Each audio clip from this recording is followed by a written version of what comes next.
بسم اللہ الرحمن الرحیم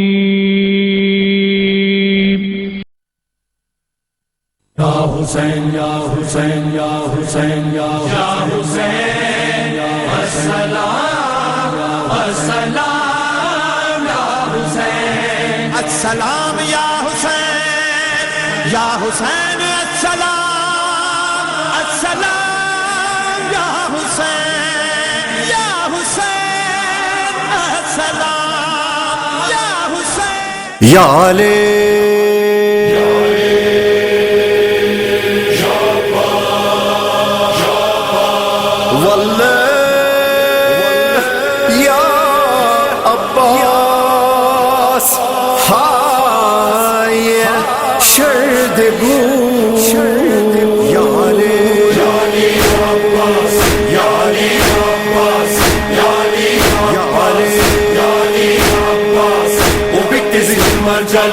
لسات شہید کربالے وبكت زين مرجلة لسات شهيد كربالة يا علي يا عباس يا علي يا عباس يا غيري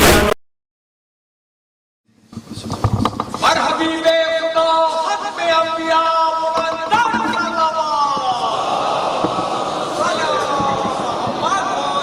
ہانے آؤں ادب احترام سا سید العلماء علامہ عقیل الغری صاحب کی گزارش کے مصطفیٰ ڈیڈی محمد تھے صلوات پر محمد و آل محمد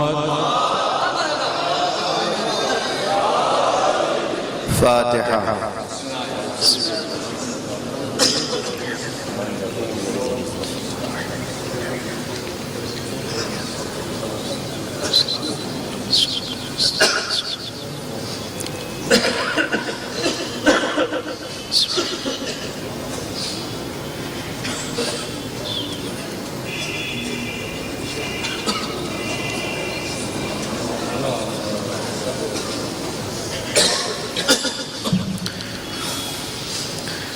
أعوذ بالله من الشيطان الرجيم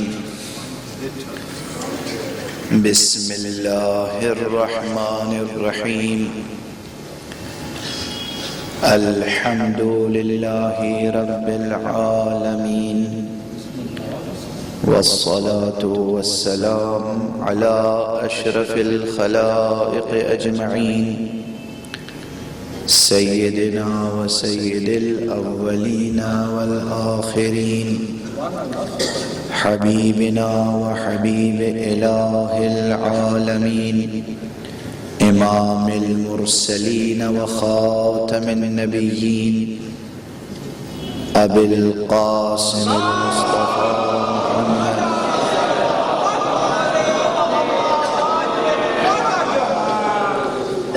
وعلى أهل بيته الطيبين الطاهرين الهداة المهديين المعصومين المظلومين واللعنة الدائمة على أعداء الدين أجمعين أما بعد فقد قال الله تعالى عز اسمه في محكم كتابه ومتقن خطابه بسم الله الرحمن الرحيم إنما المؤمنون الذين آمنوا بالله ورسوله ثم لم يرتابوا وجاهدوا بأموالهم وأنفسهم في سبيل الله أولئك هم الصادقون صلوات الله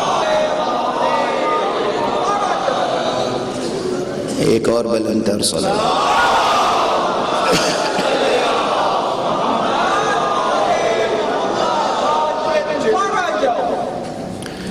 برادران عزیز برادران ایمانی برادران حسینی برادران انسانی خدا کی قسم آج تاریخ کی اور زندگی کی صداقت یہ ہے کہ سوائے اس ممبر کے، سوائے اس پلیٹ فارم کے، سوائے اس انسٹیٹیوٹ کے اور کوئی دوسرا انسٹیٹیوٹ ہے نہیں جو انسانیت کو خطاب کرتا ہے۔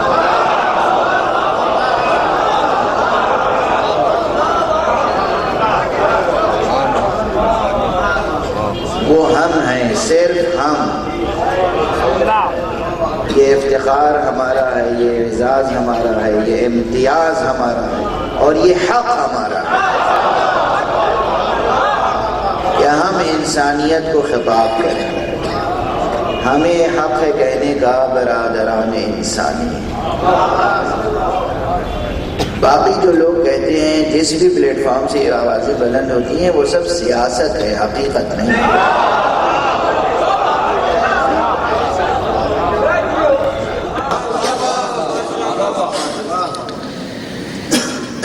تاریخ کی صداقت یہ ہے، زیست کی صداقت یہ ہے۔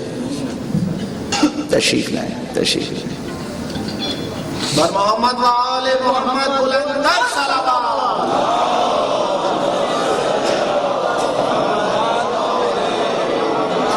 ایک اور بلند تر صلوات۔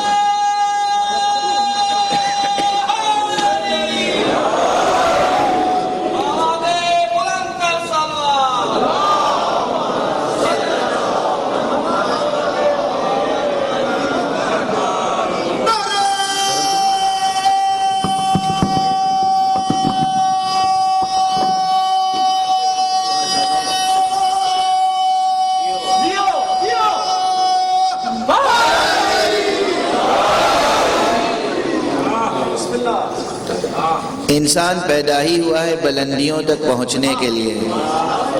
بلندیوں تک پہنچنے کے لیے کسی بلند ہی کو پکارا جائے گا، پستوں کو تو نہیں۔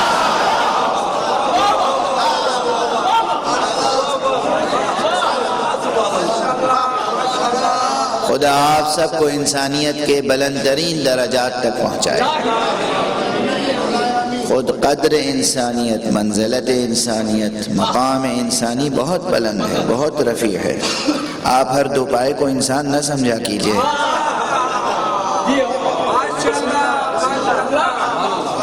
انسان وہ ہے جس میں واقعاً انسانی قدریں پائی جائیں۔ انسانی قدروں میں سب سے اہم یہ ہے کہ وہ حق اور باطل کی تمیز رکھتا ہو۔ انسان یعنی جو حق و باطل کی تمیز رکھتا ہو، انسان یعنی جو ظالم و مظلوم کی تمیز رکھتا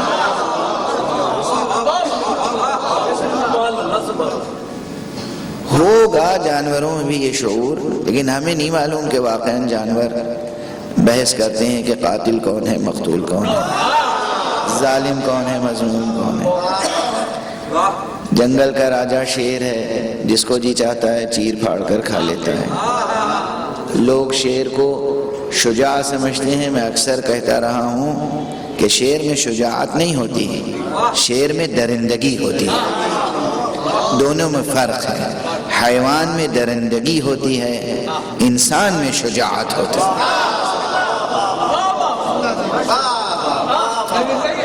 انسان ہے جس میں شجاعت ہوتی ہے، حیوان میں درندگی ہوتی ہے۔ شیر کی صفت درندگی ہے، شجاعت نہیں ہے۔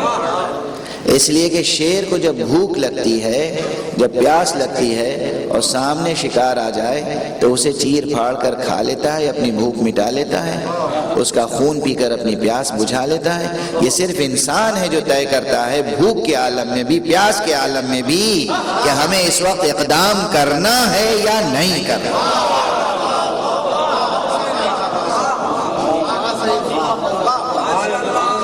ہمیں کہاں قوت کا استعمال کرنا ہے، کہاں قوت کا استعمال نہیں کرنا ہے۔ قوت کا بے تحاشا استعمال کرنا شجاعت نہیں ہے، قوت کا عارفانہ استعمال شجاعت ہے۔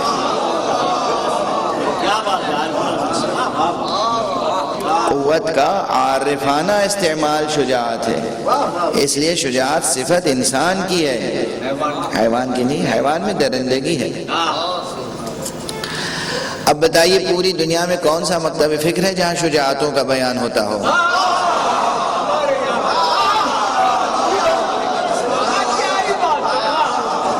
کون سا مکتب فکر ہے، کون سا مدرسہ ہے جہاں شجاعتوں کا بیان ہوتا ہو، جہاں شجاعوں کا بیان ہوتا ہو؟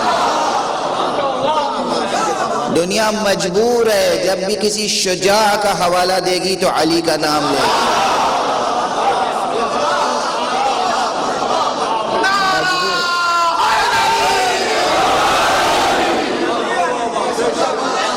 چاہے وہ تاریخ اسلام ہو یا تاریخ غیر اسلام، اگر شجاعت کا حوالہ آئے گا تو علی کے حوالے سے، معرفت کا حوالہ آئے گا تو علی کے حوالے سے، سخاوت کا حوالہ آئے گا تو علی کے حوالے سے۔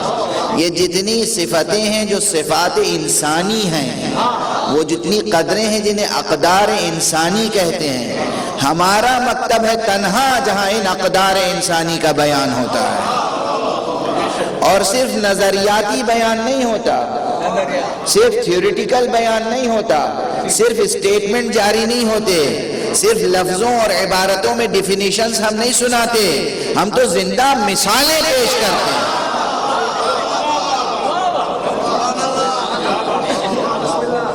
اور وہ بھی ایسی مثالیں نہیں جو ہم نے گڑھ رکھی ہوں، ہم وہ مثالیں دیتے ہیں جو پروردگار نے تراشی ہیں۔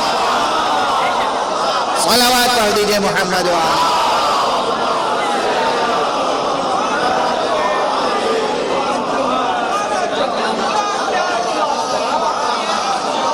بہت فرق ہے، ایک بلندر صلوات پڑھ دیں۔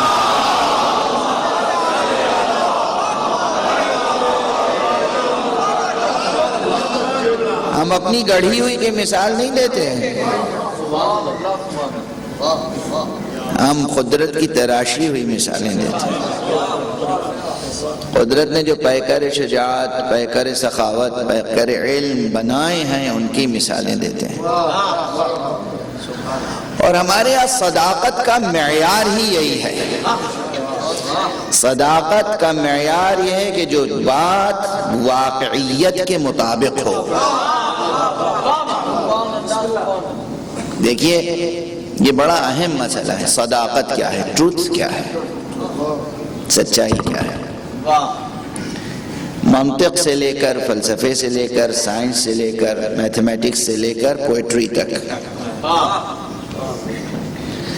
ہر علم و فن میں صداقت کا اپنا معیار ہے۔ بھٹی صاحب تشریف فرمائیں جو آپ کی سندھی زبان کے ایک معتبر اور کوہ مشق شاعر ہیں، ادیب ہیں، صاحب قلم ہیں، پروردگار ان کو سلامت رکھے۔ آج مجھے بڑی تکلیف ہوئی ہے سن کر کہ یہ اپنی صحت کی طرف سے تشویش رکھتے ہیں اور کمزوری محسوس کر رہے ہیں۔ آپ سب اس فرش عزا پر ان کی صحت کے لیے دعا فرمائیے۔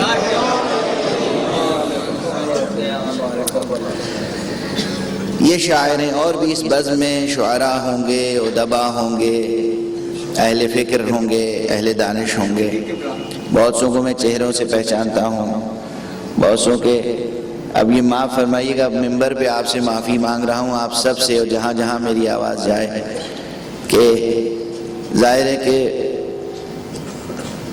میں ممبر پہ آتا ہوں تو آپ سب مجھے میرے نام سے پہچانتے ہیں، میرے چہرے سے بھی پہچانتے ہیں۔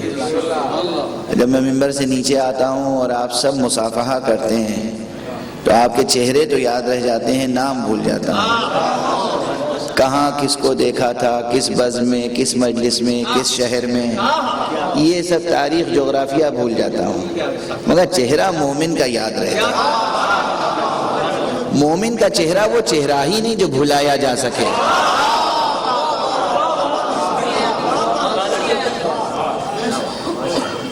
مومن کا چہرہ بھلایا نہیں جا سکتا۔ بہرحال تو بہت سے حضرات ہوں گے جنہیں میں چہروں سے پہچانتا ہوں، نام ذہن سے نکل گئے۔ دیکھیے شاعری کی دنیا میں بھی ایک اصطلاح استعمال ہوتی ہے، ہم اردو ادب کے حوالے سے اردو تنقید کی اصطلاح، کلاسیکل تنقید کی اصطلاح استعمال کر رہے ہیں، شعری صداقت۔ اب نوجوان جو شعراء یا متشاعر ہیں، متشاعر ہم لوگ انہیں کہتے ہیں کہ جو شاعر بننے کی ابتدائی دوڑ میں شامل ہیں. ابھی انہیں پتہ نہیں ہے کہ قافیہ کسے کہتے ہیں، ردیف کسے کہتے ہیں، بحر کیا ہوتی ہے، بحر کی نزاکتیں کیا ہوتی ہیں، لفظوں کا وزن کیا ہوتا ہے. میں کسی اور مفہوم کے ساتھ کہہ رہا ہوں.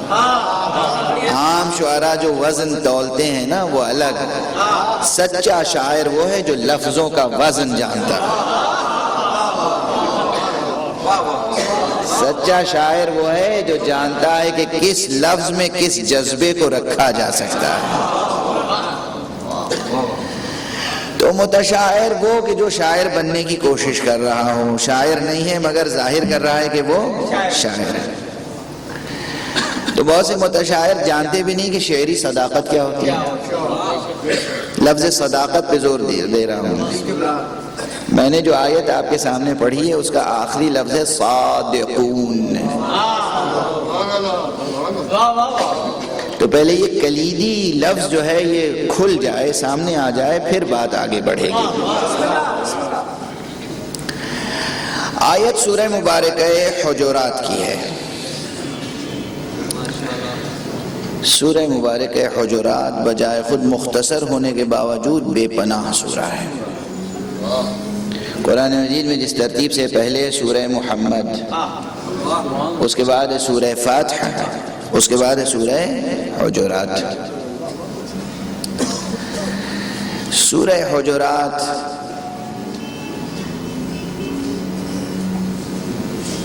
یہ جملہ سبھی کو یاد رہ جائے گا تبرکاً. آج کی مجلس کا تبرک اس جملے کو سمجھیے گا. سورہ حجرات کی تلاوت کے فضائل میں یہ بھی روایت ہے کہ جو شخص سورہ حجرات کی تلاوت کرے اسے پیغمبر اکرم صلی اللہ علیہ وآلہ وسلم کی زیارت کا ثواب حاصل ہوتا ہے.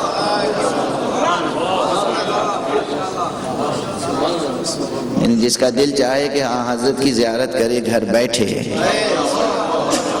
سورہ حجرات پڑھے، سورہ حجرات پڑھے، حضرت کی زیارت کا ثواب حاصل ہوگا. پھر اس سورے کو کے ثواب کو ہدیہ کرے حضرت کو، حضرت کی دعاؤں میں شامل ہو جائے.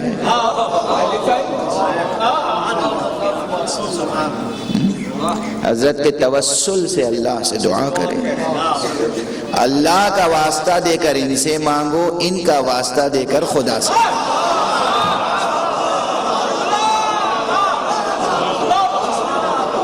یہ شرک نہیں، یہ عین توحید ہے.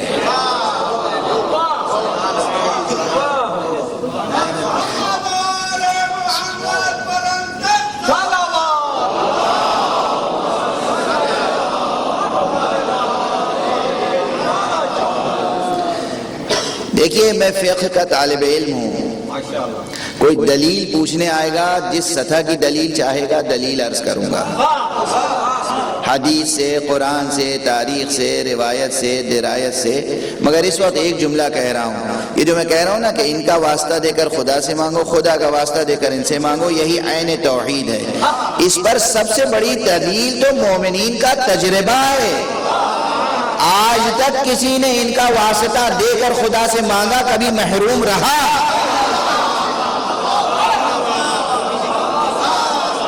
اور کسی اور کا واسطہ دے کر مانگا تو کبھی دعا پوری ہوئی؟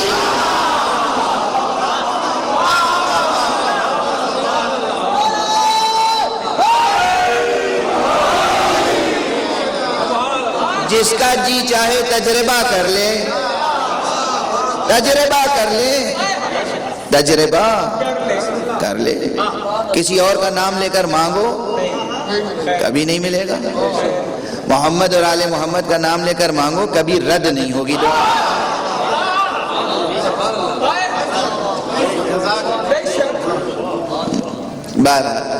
تو یہ سورہ حجرات ہے، غالباً سورہ نمبر 49 ہوا ہے نا، 47 ہے سورہ محمد، 48 ہے سورہ فاتح، 49 ہے سورہ حجرات. سورہ حجرات کی ایک آیت میں نے آپ کے سامنے تلاوت کی ہے کہ انما المؤمنون الذین آمنوا باللہ ورسولہ.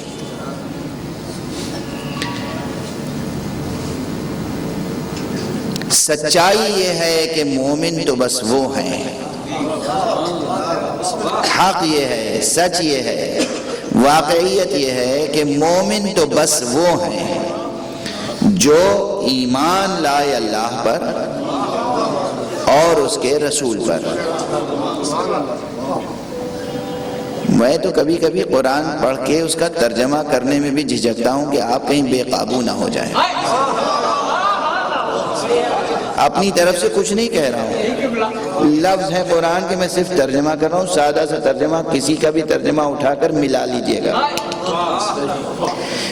حق یہ ہے، سچ یہ ہے، صداقت یہ ہے، یہ میں انما کا ترجمہ کر رہا ہوں۔ انما حقیقت یہ ہے، صداقت یہ ہے، سچائی یہ ہے کہ مومن تو بس وہ ہیں۔ معلوم ہے نا، انما یہ انما کوئی مومن بھول سکتا ہے؟ انما کوئی بھول سکتا ہے؟ ارے مکتب حسینی میں آنے والا، مجلس علوی میں آنے والا، مدرسہ محمدی میں آنے والا، درسگاہ قرآن میں آنے والا کچھ بھول جائے، انما نہیں بھول سکتا۔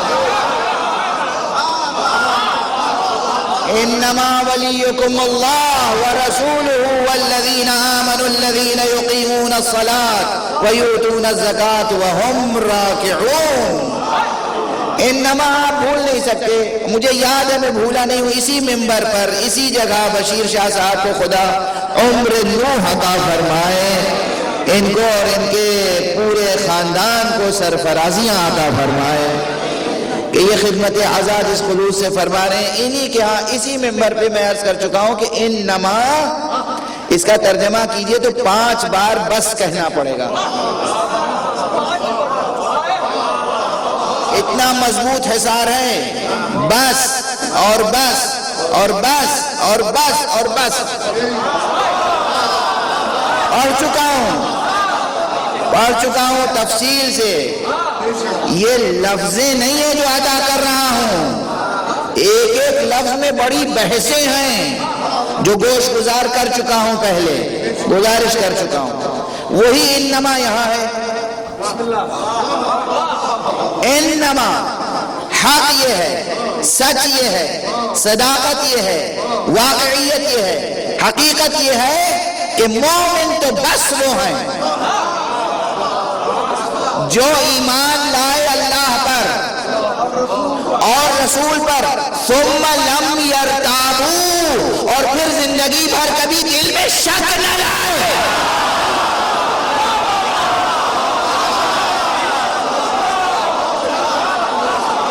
کیا ہو گیا؟ ارے آپ کیوں بے قابو ہو گئے؟ کسی کا شک یاد آ گیا کیا؟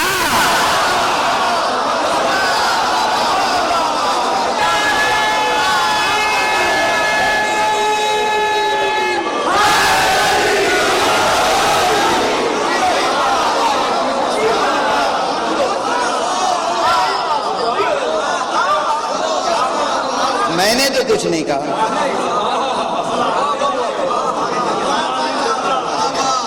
میں نے تو کچھ نہیں کہا، آپ بے قابو ہو گئے نہیں؟ اب قرآن بھی نہ پڑھوں، آپ بے قابو ہو بس۔ مومن تو وہ ہے، قرآن قرآن قرآن سورہ حجرات، بس مومن تو وہ ہیں جو اللہ پر ایمان لائیں اور رسول پر ایمان لائیں، ثم لم یرتابوا، پھر کبھی شک نہ لائیں، شک نہ کریں، لم یرتابوا، اور شک نہ کرنے کے ساتھ اور شرط ہے، کیا شرط ہے؟ وجاہدوا، اور جہاد کریں۔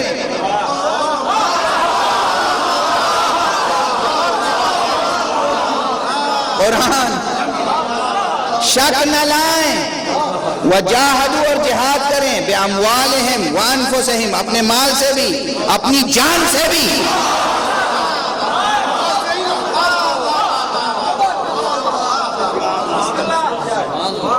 اپنے مال سے بھی اپنی جانوں سے بھی، اپنے اموال سے بھی، اپنے سرمایوں سے بھی، اپنی جانوں سے بھی، بِأَنفُسِهِمْ بِأَمْوَالِهِمْ وَأَنفُسِهِمْ فِي سَبِيلِ اللَّهِ،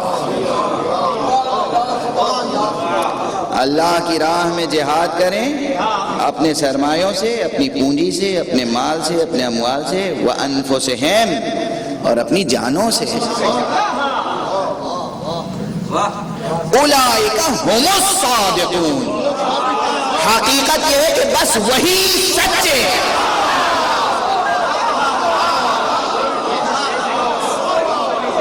صلوات پڑھ دیجئے محمد۔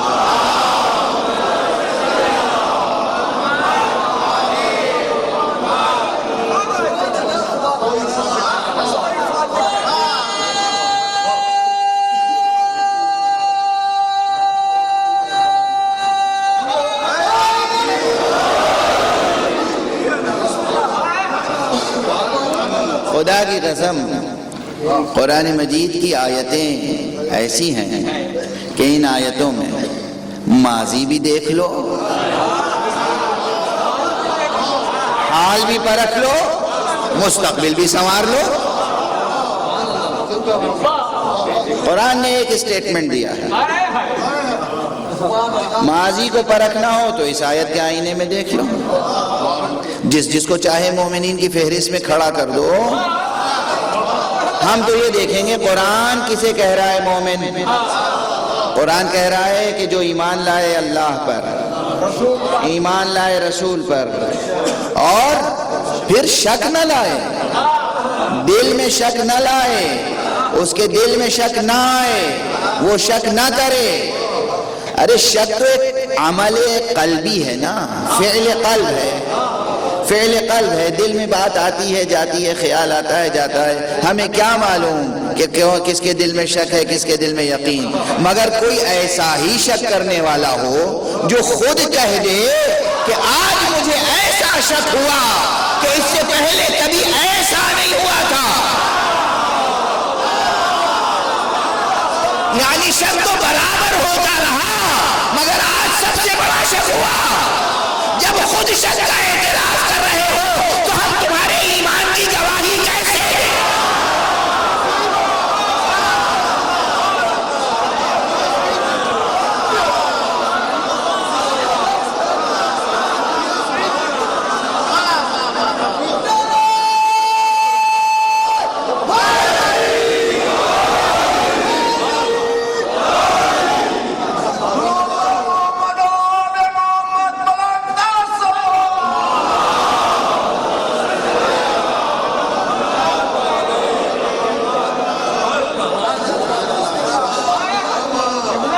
مومن تو بس وہ ہے جو اللہ پر ایمان لائے، رسول پہ ایمان لائے اور پھر شک نہ کرے۔ کیا لفظ رکھ دی ہے قرآن، کیوں یہ لفظ رکھی؟ دیکھیے، ماضی کی تاریخ بھی پرکھیے، حال کو بھی پرکھیے، مستقبل بھی سنواریے۔ ہم سب اپنے دلوں کا بھی جائزہ لیں، ہے نا؟ ابھی ماضی پہ جو کچھ کہنا تھا کہہ دیا، اب تو حال ہے نا؟ حدیث میں کیا ہے؟ دیکھیے یہ سال بہت اہم سال ہے۔ میں ابھی نماز مغربین کے بعد بھی عرض کر رہا تھا، میں نے بریگیڈیئر اختر ضامن صاحب کے محبت قدے پہ بھی عرض کیا تھا اور مختلف جگہوں پہ عرض کیا ہے۔ یہ سال بہت اہمیت رکھتا ہے، آمادگی کا سال ہے، تیاری کا سال ہے۔ کس کے لیے تیاری؟ کس کے لیے آمادگی؟ استقبال کے لیے۔ ایک محمد آنے والا ہے،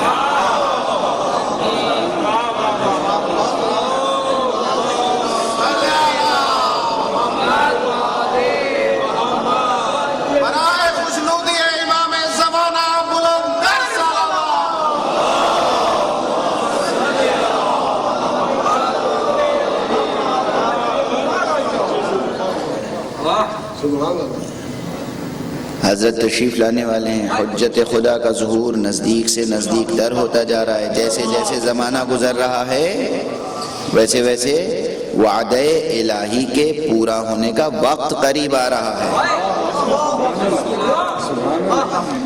ظہور حجت وعدہ حق ہے. اللہ سبحانہ و تعالیٰ کا وعدہ ہے. اللہ کا وعدہ بھی ہے, اللہ کا مشن بھی ہے.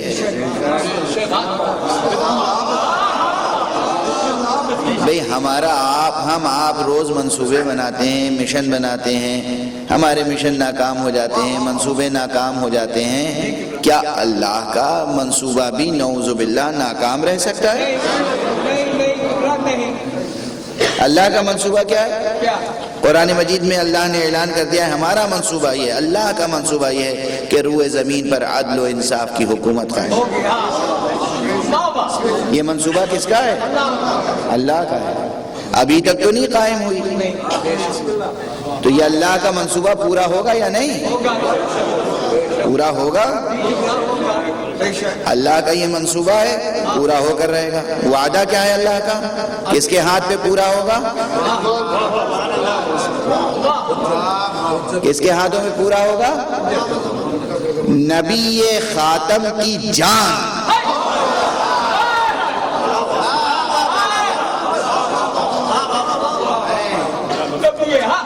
نبی خاتم جس پر نبوت ختم ہو گئی. اب دوسرا نبی تو نہیں آنے والا ہے, نبوت ختم ہو گئی. جب نبوت ان پہ ختم ہو گئی تو یہ صحرا کس کے سر پہ بنے گا؟ کسی اور کے سر پہ نہیں بن سکتا نا. اب یہ صحرا پورے روئے زمین پر عدل و انصاف کی حکومت قائم ہو جائے. یہ صحرا اب عیسیٰ کے سر پہ نہیں بن سکتا, اب موسیٰ کے سر پہ نہیں بن سکتا, اب ابراہیم کے سر پہ نہیں بنے گا. بنے گا کس کے سر پر؟ نبی خاتم کے سر پر. نبی خاتم کے سر پر بنے گا تو کیسے بنے گا؟ تبھی تو بنے گا جب ان کا دل کا ٹکڑا, ان کے دل کا ٹکڑا, ان کا جزو وجود, ان کی جان, ان کا نفس, ان کا جانشین, ان کا فرزند, ان کی ذریت سے آ کر کوئی عدل و انصاف کی حکومت قائم کرے گا. اور عیسیٰ اس کے پیچھے نماز پڑھیں گے.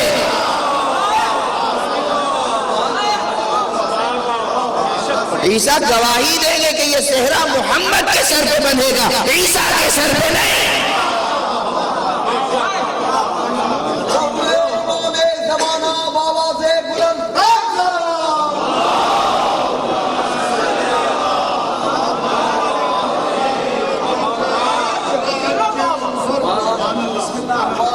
تو آج منصوبہ الہی کو پورا ہونا ہے, وعدہ الہی کو پورا ہونا ہے. وہ وعدہ الہی پورا کب ہوگا, کیسے ہوگا؟ وقت نزدیک آ رہا ہے, بہت نزدیک آ رہا ہے. بہت سی علامتیں ظاہر ہو چکی, بہت سے آثار سامنے آ چکے. اب ظہور کا وقت نزدیک آ رہا ہے. اب حدیثوں میں ایک بات کہی گئی ہے, وہ ہم سے اور آپ سے متعلق ہے. خود حضور اکرم صلی اللہ علیہ وآلہ وسلم سے روایت ہے, آپ نے فرمایا میرے بعد میرے 12 جانشین ہوں گے. دیکھیے یہ 12 جانشینوں کی روایت تو صحیح بخاری میں بھی ہے, صحیح مسلم میں بھی ہے, لیکن بعد کی تفصیل دوسری صحیح کتابوں میں, وہ بھی انہی کتابوں میں. البتہ تمام کتابوں سے سمیٹ کر نچوڑ آپ کے سامنے پیش کر رہا ہوں. الگ الگ جسے حوالہ چاہیے ہو وہ آ جائے, یہ طالب علم سب کو صفحہ سطر کے ساتھ حوالہ دے دے گا. حضور نے فرمایا میرے بعد میرے 12 جانشین ہوں گے. ان میں کا پہلا علی ہوگا, آخری مہدی ہوگا, اور وہ طویل عرصے تک پردہ غیب میں رہے گا.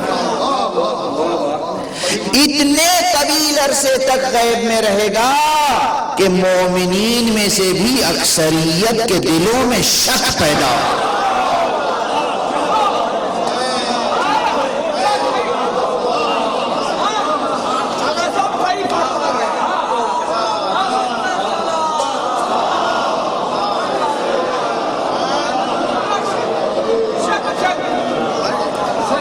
مومنین مومنین جو اپنے کو مومن سمجھتے ہیں ان کے دلوں میں بھی شک پیدا ہو جائے گا. ہم دیکھتے ہیں بہت سے آتے ہیں جوان بوڑھے بزرگ مغربی تعلیم یافتہ, ارے یہ کیسا وعدہ ہے آخر کب پورا ہوگا مولانا؟ دیکھیے یہ اتنی علامتیں ظاہر ہو گئیں ابھی تک تو تشریف نہیں لائے. اچھا کیسے یہ بات سمجھ میں نہیں آتی, اتنی بڑی دنیا پہ تنہا کیسے حکومت کر لیں گے؟ شک کی بھی قسمیں ہیں. کبھی اصل جو وعدہ ہے اس میں شک کرتے ہیں, کبھی یہ شک کرتے ہیں کہ ظہور فرمائیں گے تو ایسی اتنی بڑی حکومت اکیلے چلائیں گے کیسے؟ طرح طرح کے شک پیدا ہوتے ہیں. اگر ان شکوک سے بچ گئے, انما المؤمنون الذین آمنوا باللہ ورسولہ, مومن تو بس وہ ہیں جو اللہ پر ایمان لائیں اور اس کے رسول پر, ثم لم یرتابوا, اس کے بعد شک نہ کریں.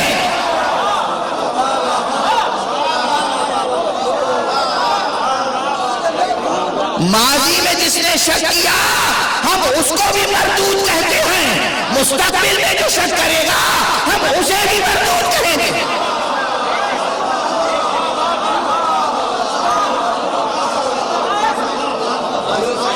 وعدہ الہی پر شک, وعدہ مصطفیٰ پر شک کیسے ممکن ہے؟ وعدہ رسالت مآب صلی اللہ علیہ وسلم.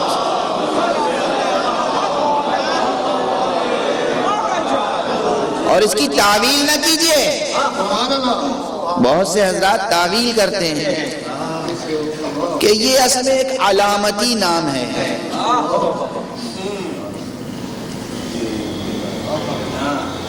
ہوئی جس کی خودی پہلے نمودار, وہی مہدی وہی آخر زمان. نہیں, ایسا نہیں, ایسا نہیں. یہ نہیں کہ جو چاہے مہدی بن جائے, یہ نہیں ممکن ہے جو چاہے مہدی بن جائے. حضور نے کہا وہ میری ذریت سے ہوگا, وہ میری فاطمہ کی ذریت سے ہوگا, وہ میرے بیٹے حسین کی نسل سے ہوگا, اس کا نام میرا نام ہوگا, اس کی کنیت میری کنیت ہوگی. اتنی علامتیں بیان کر دی ہیں. ایک بات عرض کروں, میرا ایک جواب آپ کو یاد ہوگا, آپ کو وہ جواب یاد دلا دوں اور پھر آج کی یہ بحث مربوط کر لوں. اکثر لوگ پوچھتے ہیں کہ جناب آپ امیر المومنین حضرت علی بن ابی طالب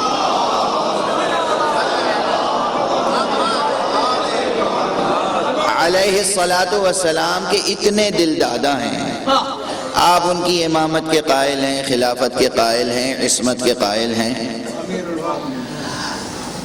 آپ بتائیے اگر ایسا ہی ان کا مرتبہ ہے تو ان کا نام قرآن میں کیوں نہیں ہے؟ یہ سوال عام طور پہ ہوتا ہے, کبھی کبھی ہمارے بچے بھی کرتے ہیں. بچے ہمارے نہیں کرتے, ان کے کانوں میں ڈالا جاتا ہے, ورنہ ہمارے بچوں کی مجال کہ ان کے دل میں یہ خیال آئے.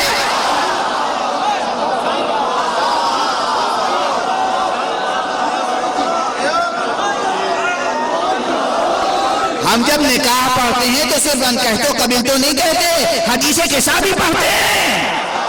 احسارِ آئے تطہیر میں جو عقد ہوگا اس عقد کے نتیجے میں کوئی ایسا پیدا نہیں ہو سکتا.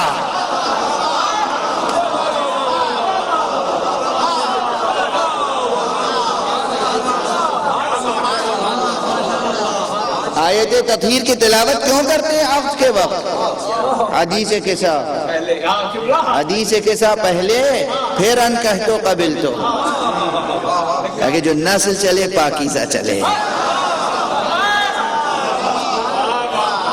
ایسی نسل وجود میں نہ آئے جس کے دل میں شک پیدا ہو. تو ہمارے بچے نہیں سوال کرتے, ان کے کانوں میں ڈالا جاتا ہے, ان کے منہ میں کوئی اپنی زبان رکھ دیتا ہے. بچے تو بچے, بچے تو بچے, بچے تو بچے چاہے کتنے ہی لمبے ہو جائیں.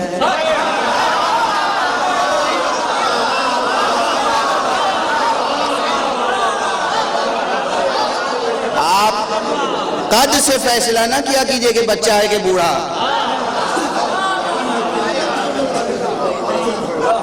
قد سے کچھ فرق نہیں پڑتا.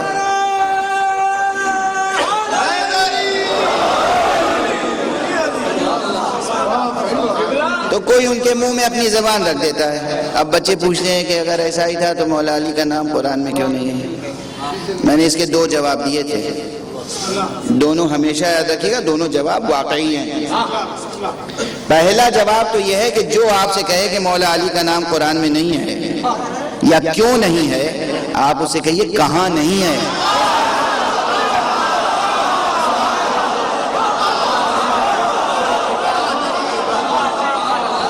پوری علمی ذمہ داری سے کہہ رہا ہوں، پوری علمی ذمہ داری سے کہہ رہا ہوں، کہاں نہیں ہے قرآن میں نام علی؟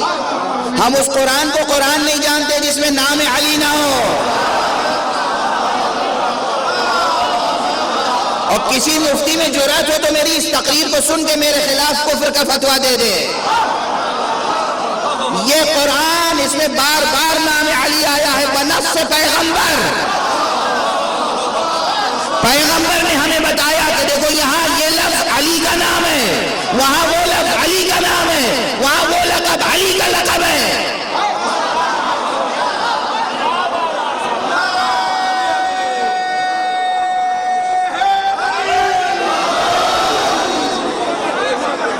اب ہم پیغمبر کی بتائی ہوئی تفسیر کو اختیار کریں یا جناب والا کی تفسیر؟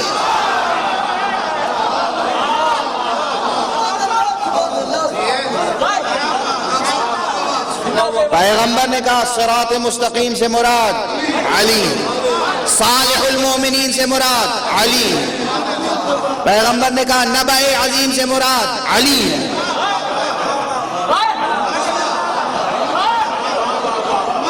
فہرست ہے پوری. صحابی جناب حضرت عبداللہ ابن عباس حبر الامہ، حبر الامہ یعنی امت نے ان کو سب سے بڑا عالم تسلیم کر لیا. اور امت نے جس کو سب سے بڑا عالم تسلیم کیا اس کی شان کیا تھی معلوم ہے نا؟ کسی نے پوچھا کہ ابن عباس بہت بڑے عالم ہو، تمہاری نسبت علی سے کیا ہے؟ کہا میری نسبت علی سے پوچھتے ہو؟ میں تو سمندر کے مقابلے میں قطرے کی نسبت بھی نہیں رکھتا.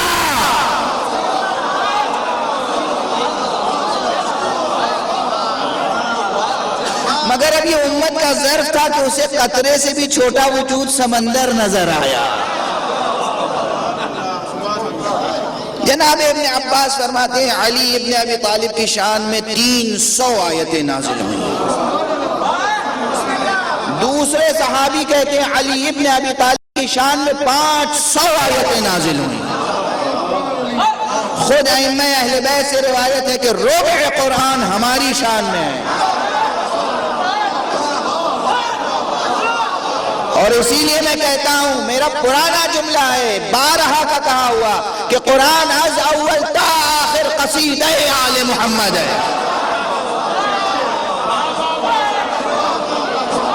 اگر کسی اور کا تذکرہ ہے تو بعنوان تشبیہ. شاعر سمجھتے ہیں کہ قصیدہ کیا ہوتا ہے، اس میں تشبیہ کیا ہوتی ہے. یہ قرآن پہلا جواب کیا ہے؟ جب کوئی کہے کہ علی کا نام نہیں، کہ کہاں نہیں ہے، پورے اعتماد سے. یہ کوئی فن مناظرہ نہیں سکھا رہا ہوں آپ کو، پورے اعتماد سے کہ کہاں نہیں ہے نام علی. البتہ علی کی شخصیت اتنی عظیم ہے کہ ان کا ایک ہی نام تھوڑی ہے.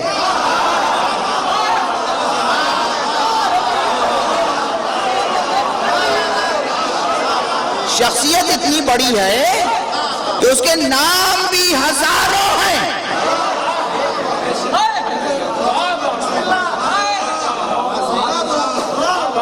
جہاں جیسی مناسبت ہوتی ہے اس نام سے اللہ نے علی کا ذکر کیا ہے. اور خود امیر المومنین علی ابن ابی طالب علیہ السلام کا نام لفظ علی کے ساتھ بھی قرآن میں موجود ہے. مگر یہ وہی سمجھ سکتے ہیں جو قرآن سمجھ سکے.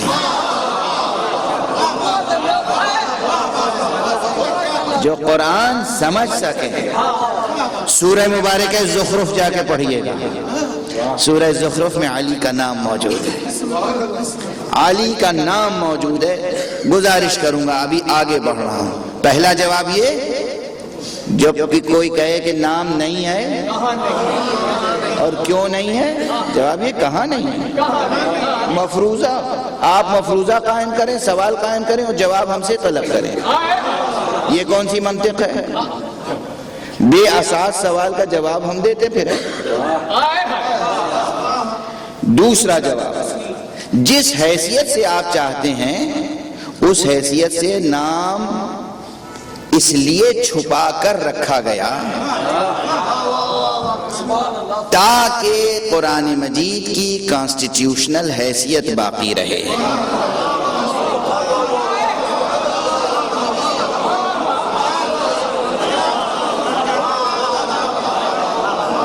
قرآن کانسٹیٹیوشن ہے، آئین ہے. آئین میں کسی بھی عہدے کی شرطیں لکھی جاتی ہیں، کوالیفیکیشنز لکھی جاتی ہیں، کسی کا نام نہیں لکھا جاتا.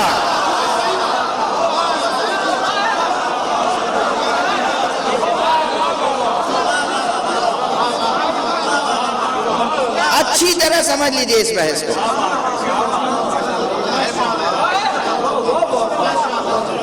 کانسٹیٹیوشن ہے، پاکستان آزاد ہوا، ہندوستان آزاد ہوا. اب آپ جانتے ہیں میں تو ادھر ہی سے آتا ہوں نا، تو میں نے اپنے ملک کا کانسٹیٹیوشن پڑھا ہے. اس ملک کا کانسٹیٹیوشن ابھی پورا نہیں پڑھا ہے، تھوڑا سا پڑھا ہے. لیکن بہرحال تقریباً کانسٹیٹیوشن کا ایک ڈھانچہ ہوتا ہے، اس کا متن، اس کا ٹیکسٹ. کانسٹیٹیوشن کا ٹیکسٹ لکھنے کے کچھ قانونی شرائط ہیں. جس وقت تقسیم ہوا ملک، اس وقت بالکل طے ہو چکا تھا کہ صدر کون ہوگا، وزیر اعظم کون ہوگا، کون سا قلمدان کسے سونپا جائے گا. بڑے بڑے عہدے سب طے ہو گئے تھے اور دو ہی پہ تو تقسیم ہوا تھا. کرسیوں ہی کا تو جھگڑا تھا، طے ہو چکا تھا. لیکن کانسٹیٹیوشن میں یہ نہیں لکھا گیا کہ اس ملک کے وزیر اعظم جواہر لال نہرو ہوں گے. عہدے کی کوالیفیکیشنز یا کنڈیشنز، شرائط لکھ دی گئیں جس میں یہ صفات ہوں گی وہ وزیر اعظم ہوگا. ٹھیک ہے نا، یہ طے ہے کون ہوگا. جب کانسٹیٹیوشن لکھا جا رہا ہے اس وقت معلوم ہے کون ہوگا، لیکن اس میں نام نہیں ہوگا، صفتیں ہوں گی. اللہ نے قرآن مجید جب نازل کیا تھا اسی وقت معلوم تھا خاتم النبیین محمد ہوں گے، ان کے وسیع علی ہوں گے، ان کے بعد 12 امام ہوں گے. کون کون ہوگا سب معلوم ہے. مشیت، کتاب مشیت میں سب موجود، لوح محفوظ میں سب موجود، مگر اس قرآن میں صفتیں لکھ دی. انما ولیکم اللہ ورسولہ والذین آمنوا الذین یقیمون الصلاة ویؤتون الزکاة وہم راکعون. دیکھو تمہارا ولی، تمہارا حاکم، تمہارا سرپرست اللہ ہے اور اللہ کا رسول ہے. اور وہ اب صفتیں شروع ہوئی، وہ ہے کون معلوم ہے، مگر صفتیں لکھی گئی. اور وہ جو ایمان لائے، وہ جو نماز قائم کرے، وہ جو زکوٰۃ دے، زکوٰۃ یوں ہی نہ دے، حالت رکوع میں زکوٰۃ دے.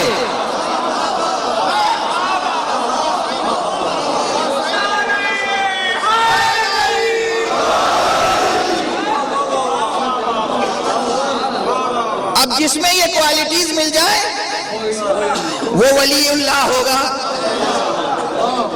ہے نا. اور بات اگر ایک ہی کی ہوتی تو الذی ہوگا، الذین نہ ہوتا.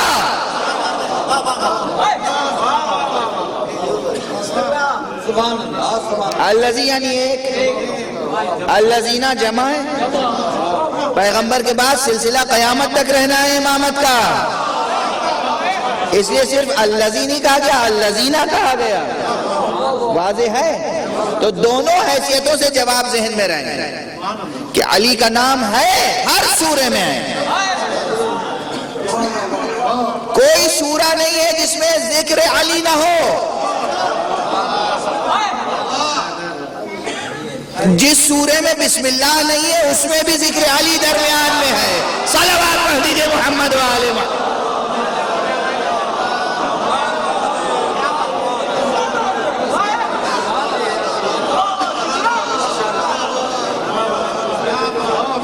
جس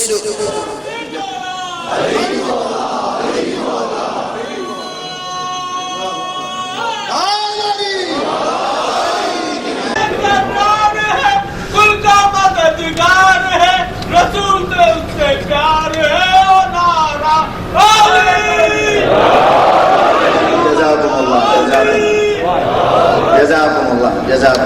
جزاکم اللہ آپ کے جذبات کو خدا قبول فرمائے، خدا آپ سب کو ذاکرین اہل بیت میں شمار کرے، آپ سب کے دلوں میں یادیں راسخ ہیں۔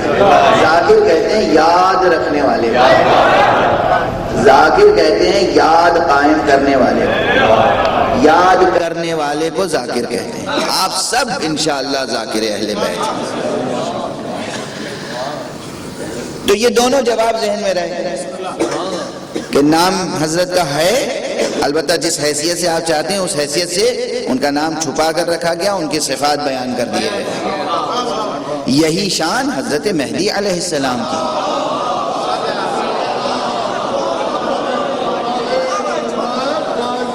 بالکل یہی شان۔ تو قرآن میں جو اللہ کا وعدہ ہے، حدیث میں جو رسول کا وعدہ ہے، وہ وعدہ غلط نہیں ہو سکتا۔ حضرت کا ظہور نزدیک ہے۔ اب پیغمبر نے خود کیا فرمایا کہ جو مؤمنین ہیں ان کے دلوں میں بھی شک پیدا ہونے لگیں گے، بس اس شک سے بچنا ہے،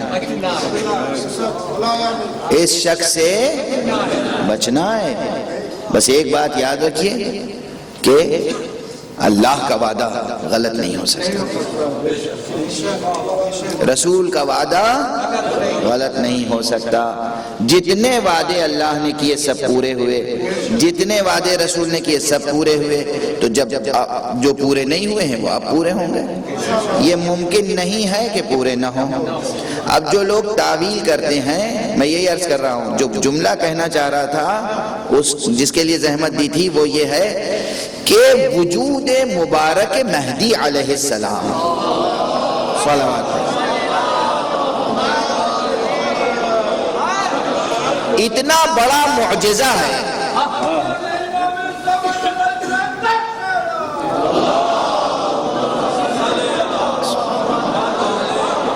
وجود مبارک اتنا بڑا معجزہ ہے، اتنا بڑا معجزہ ہے، اتنا بڑا معجزہ ہے۔ کس کا معجزہ؟ اللہ کا بھی معجزہ ہے، رسالت کا بھی معجزہ ہے، امامت کا بھی معجزہ ہے۔ اتنا بڑا معجزہ ہے کہ یہاں پر آ کر شان آپ کی یہ ہے کہ ایک لحاظ سے جناب امیر المومنین علیہ السلام سے بھی آپ کی شان ممتاز ہو جاتی ہے۔ کیسے؟ اس لیے کہ نام صراحتاً کیوں نہیں قرآن میں آیا؟ تیسرا جملہ اس لیے نہیں آیا، صراحتاً اس لیے نہیں آیا، صاحب عہدہ کی حیثیت سے، صاحب منصب کی حیثیت سے اس لیے نہیں آیا کہ اگر نام علی آ جاتا صرف اتنا کہ علی وصی ہوں گے رسول کے، تو نہ جانے کتنے لوگ اپنے بچوں کا نام علی رکھتے،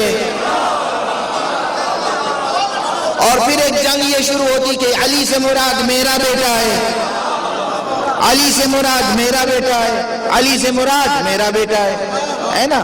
پہلی منزل میں تو اتنی احتیاط ہوئی، لیکن آخری منزل میں پیغمبر نے کھول کے اعلان کر دیا مہدی ہوگا، میری ذریت سے ہوگا، میری فاطمہ کی نسل سے ہوگا، میرے حسین کی اولاد سے ہوگا۔ اتنی شرطیں بتانے کے بعد بھی اطمینان سے پیغمبر اس دنیا سے گئے کہ کسی میں ہمت نہیں ہے جو مہدی کے علاوہ مہدی بن سکے۔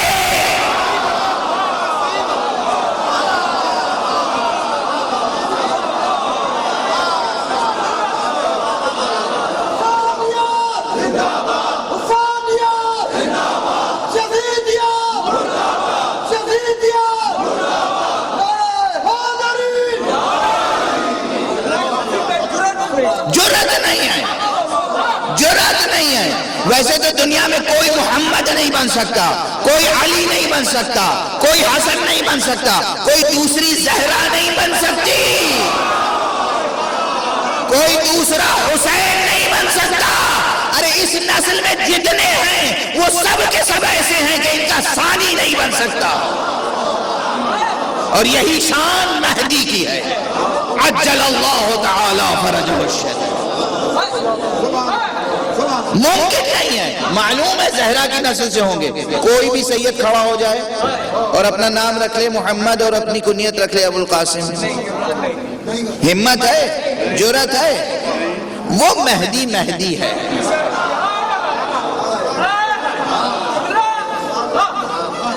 بہت سے جھوٹے دعوے دار گزر چکے ہیں تاریخ میں، مگر ان کی کیفیت وہی رہی جو امیر المومنین کے مقابلے میں سلونی کہنے والوں کی تھی.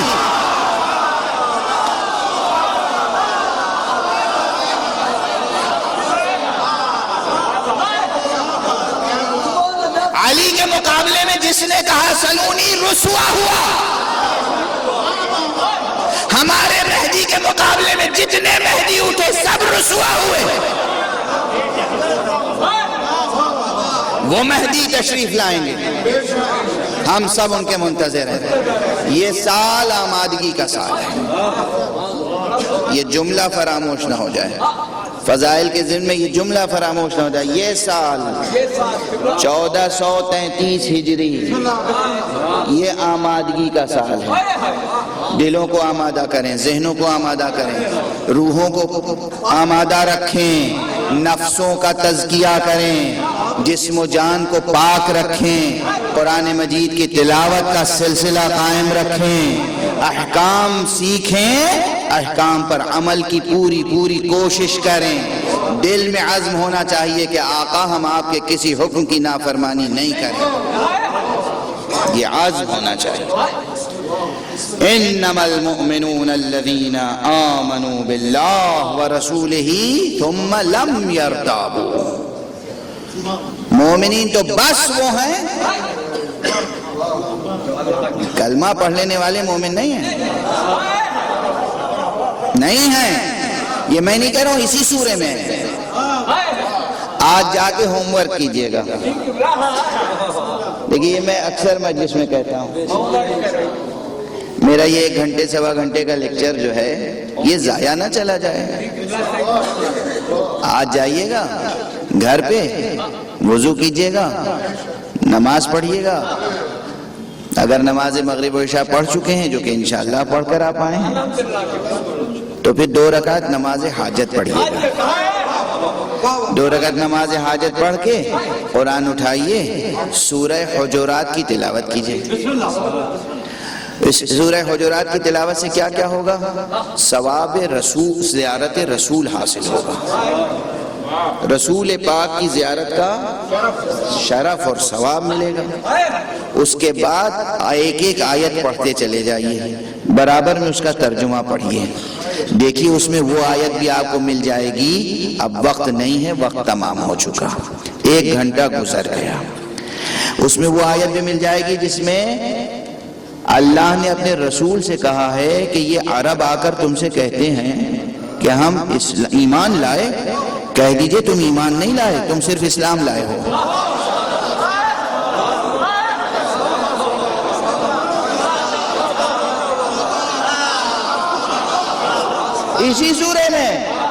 اسی سورہ کیوں؟ اب اس کی تشریح کر دوں، کراچی کی تقریروں سے اس تقریر کو مربوط کر دوں. مومن اور مسلم میں فرق کیا ہے؟ جو صرف لا الہ الا اللہ محمد رسول اللہ کہہ لے سیاسی مجبوری سے،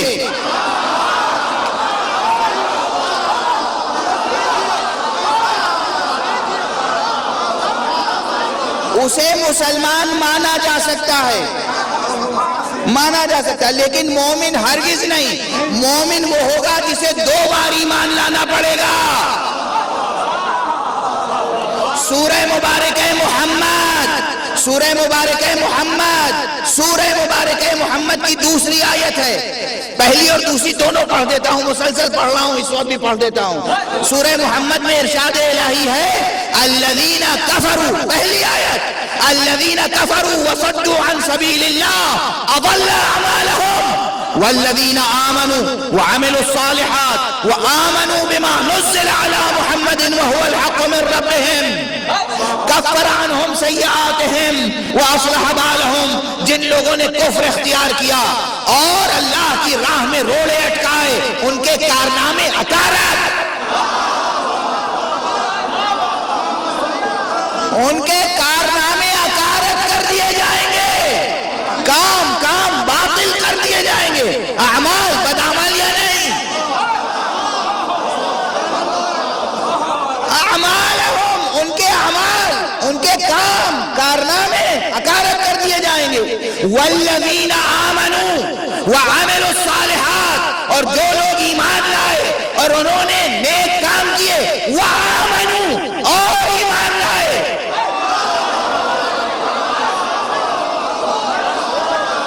قرآن سورہ محمد کی دوسری آیت، والذین آمنوا وعملوا الصالحات وآمنوا بما نزل علی محمد، اور ایمان لائے اس چیز پر جو محمد پر نازل ہوئی،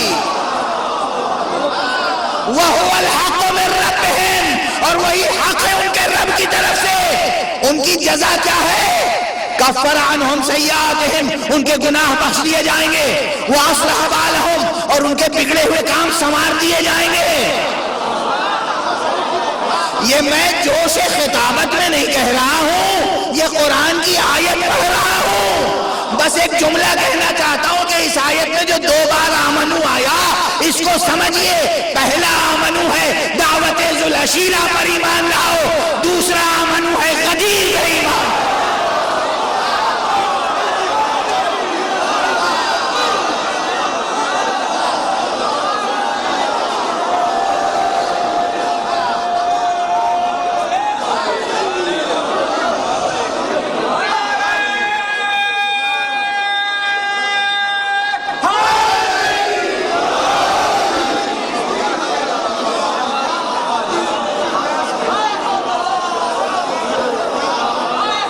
دو بار ایمان، آمنوا والذین آمنوا وعملوا الصالحات وآمنوا، ایک بار ایمان لیا ہے، دوبارہ کون سا ایمان؟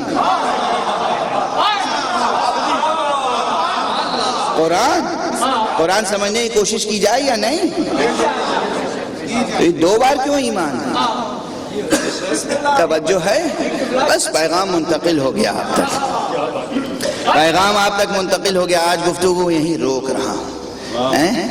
یہ سورہ حجرات پڑھیے گا، اس میں ادب بارگاہ نبوی بیان ہوا ہے، تفصیل کے ساتھ کہ نبی کے گھر کے سامنے کھڑے ہو کر، نبی کے دروازے کے سامنے کھڑے ہو کر بلند آواز سے باتیں نہ کرو۔ قرآن نبی کے آگے اپنی بات مت رکھو، نبی کی بات پر اپنی بات کو فوقیت نہ دو، نبی کی آواز پر اپنی آواز کو بلند نہ کرو، نبی کو اس طرح نہ پکارو جیسے اپنے کسی عزیز و قریب کو پکارتے ہو۔ یہ آداب اس سورے میں سکھائے گئے ہیں۔ بس ایک جملہ کہوں، قرآن تو یہ کہہ رہا ہے کہ نبی کے گھر کے سامنے بلند آواز سے بات نہ کرو۔ یہ کون لوگ ہیں جو نبی کے گھر کے آگے لا کر آگ اور لکڑی رکھ دیتے؟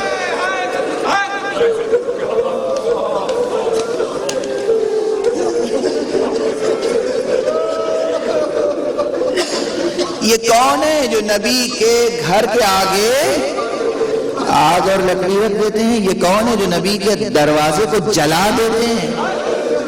یہ کون ہے جو نبی کی بیٹی کو در و دیوار کے درمیان پیس دیتے ہیں؟ یہ کون ہے جو نبی کے لال حسین اور حسین کے اہل بیت کے خیموں کو جلا دیتے ہیں؟ یہ کون ہے؟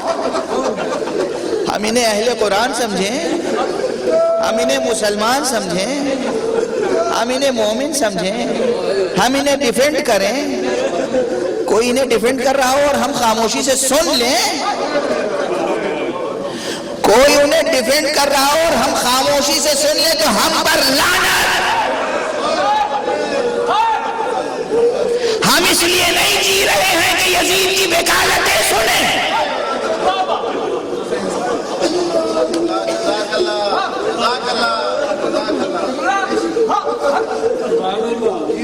یا یزید جیسوں کی وکالتیں سنیں. قرآن کہہ رہا ہے رسول کا ادب سیکھو, رسول کی آواز پہ اپنی آواز بلند نہ کرو. رسول کہہ رہے ہیں حسین منی و انا من حسین, حسین مجھ سے ہے میں حسین سے ہوں. رسول کہہ رہے ہیں کہ الحسن والحسین سیدہ شباب اہل الجنہ, حسن اور حسین جوانان جنت کے اہل جنت کے سردار ہیں. یہ کون ہے جو حسین سے بیعت طلب کر رہا ہے؟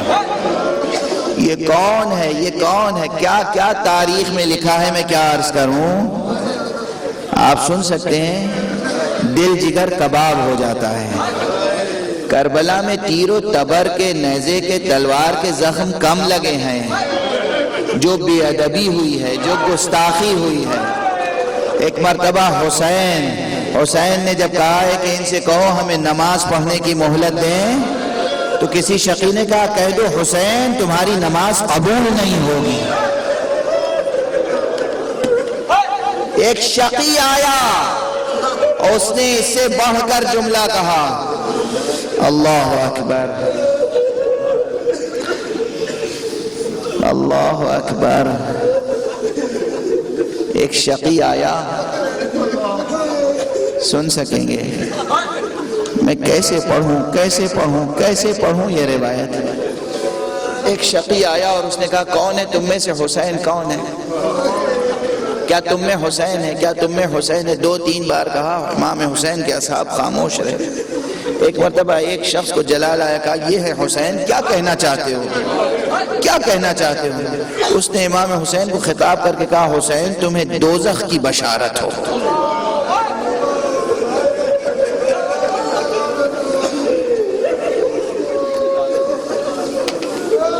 پیغمبر کہہ رہے ہیں حسن و حسین اہل بہشت کے سردار ہیں. یہ وہ موقع ہے جب امام حسین نے اس شخص کے لیے فوراً بددعا کے لیے ہاتھ اٹھائے. کہا پروردگار اللہم حزہ الی النار, پروردگار اسے کشا جہنم میں آگ میں پہنچا دے. اسی وقت خود اس کا گھوڑا بھڑک گیا, وہ گھوڑے سے گرا اور اس کا پیر رکاب میں الجھ گیا. گھوڑا دیوانہ وار کربلا میں پھرتا رہا, دوڑتا رہا, اور وہ شخص زمین پر گھسٹتا رہا یہاں تک کہ اس کے جسم ٹکڑے ٹکڑے ہو گئے. اور پھر ایک خندق میں جہاں آگ جل رہی تھی وہاں اس کا جسم جا کر گرا. امام حسین نے فوراً سجدے میں سر رکھا, کہا پروردگار شکر ہے کہ تو نے ابھی اس کو جہنم میں پہنچایا.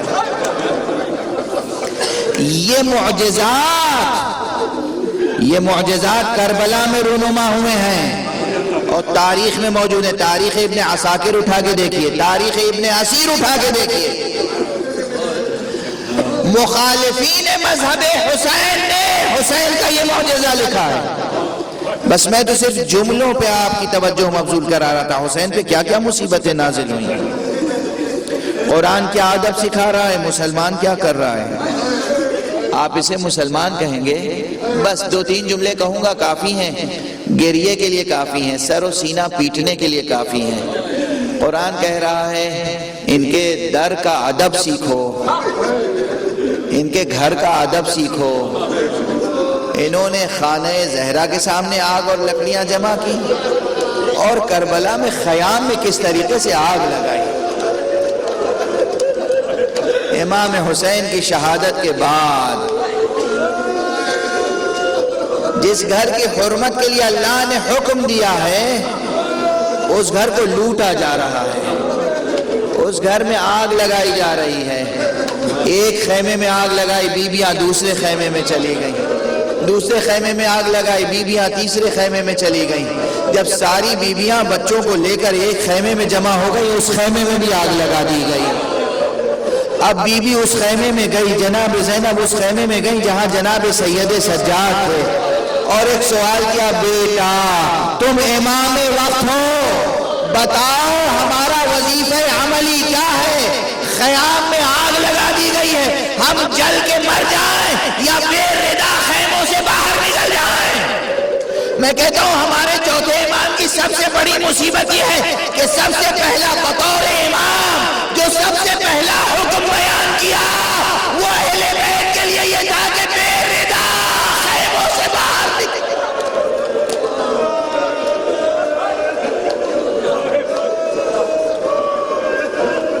اجرکم علی اللہ، اجرکم علی اللہ. انا للہ و انا الیہ راجعون. رضا بقضائہ و تسلیما لامرہ. پروردگار ہمیں علوم قرآن اور معارف اہل بیت سے آشنا فرما. معبود ہماری اس عبادت عزا کو قبول فرما. پروردگار ہمارے سینوں میں، ہمارے دلوں میں ہمیشہ چراغ توحید روشن رہے. پروردگار ہم ہمیشہ دامن ختم نبوت سے وابستہ رہیں. پروردگار ہمیشہ ہمیں نور ولایت علی ابن ابی طالب نصیب رہے. پروردگار ہمارے دلوں میں کبھی کوئی شک راہ نہ پائے. پروردگار ہماری نسلوں کو بھی ایسی پاکیزہ بنا دے کہ وہ ولایت محمد و آل محمد کے باب میں کسی شک میں مبتلا نہ ہو. پروردگار ہمیں تہذیب آل محمد پہ مستحکم کر دے. معبود ملت اسلامیہ کو تہذیب آل محمد کے سانچے میں ڈھال دے. پروردگار اپنی رحمت و رافت کو عام فرما. تمام عالم بشریت پر احسان فرما. حضرت ولی آخر کو اذن ظہور عطا فرما اور ان کے ہاتھوں سے اپنی رحمت و رافت و عدالت کا پرچم لہرا دے.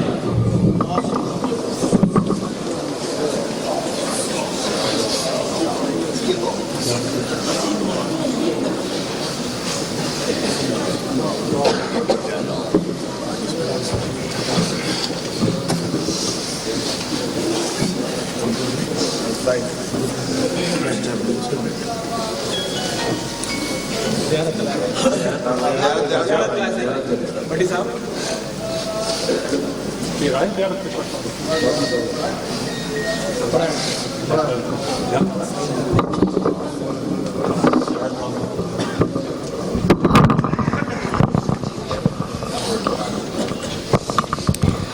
السلام علیکم یا ابا عبداللہ حسین. السلام علیکم برسول اللہ. السلام علیکم ابن امیر المومنین وابن سید الوسیین. السلام علیکم ابن فاطمة الزہراء سلام اللہ علیہا. السلام علیکم یا جمیع شہداء کربلا ورحمۃ اللہ وبرکاتہ. السلام علیکم یا مولا یا غریب الغرباء. السلام علیکم یا مولانا یا معین الضعفاء والفقراء. السلام علیکم یا انیس النفوس. السلام علیکم یا شمس الشموس. السلام علیکم ورحمۃ اللہ وبرکاتہ. السلام علیکم یا صاحب العصر والزمان. اللمان اللمان اللمان من فتنة الزمان. السلام علیکم یا شریقۃ القرآن. السلام علیکم یا مظہر الایمان. السلام علیکم امام الانس والجان. السلام علیکم یا امام زماننا. هذا اجل اللہ تعالی فرجہ وسهل اللہ تعالی مخرجہ وظہورہ. السلام علیکم ورحمۃ اللہ وبرکاتہ.